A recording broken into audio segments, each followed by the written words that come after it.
This video will explain the different course format options that impact how courses display to students. I will use the word sections to refer to what we call weeks because this is the word Moodle Settings uses. Let's start by looking at the default settings you likely already know. By default, courses provide one section for each calendar week of a semester, and each section is typically titled using dates based off the course start date.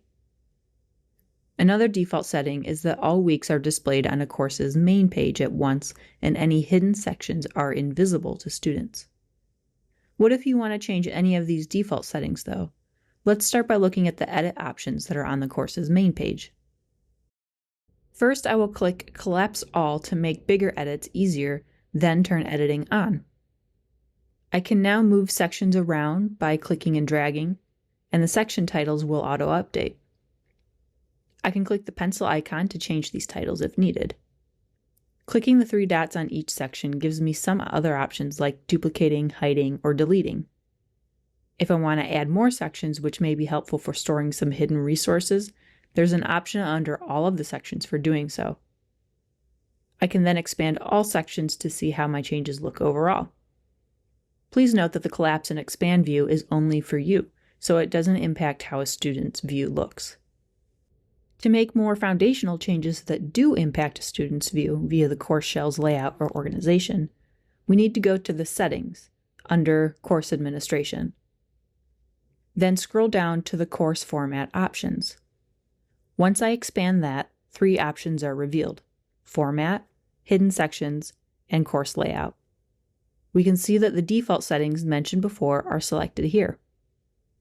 Changing the format to custom sections means the course sections will no longer be connected to the college's calendar weeks, and the sections can be freely organized based on their relationship to one another rather than dates.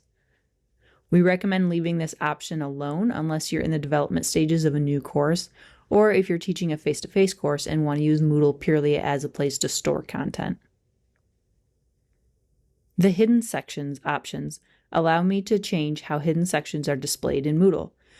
The default is to keep them invisible to students, but I can change this so that they are visible but not openable.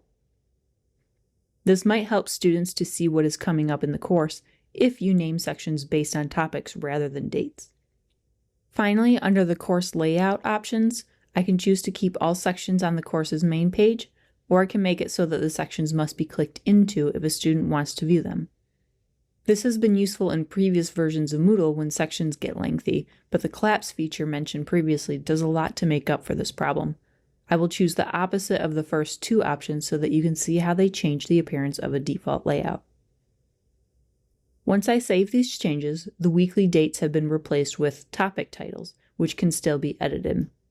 The other change means that the hidden sections look a little different now. They are visible to students, but they are grayed out to indicate they cannot be clicked on or otherwise interacted with. If you have more questions about how content is displayed or organized in Moodle, feel free to contact the Office of Online and Distance Learning for further advice or suggestions.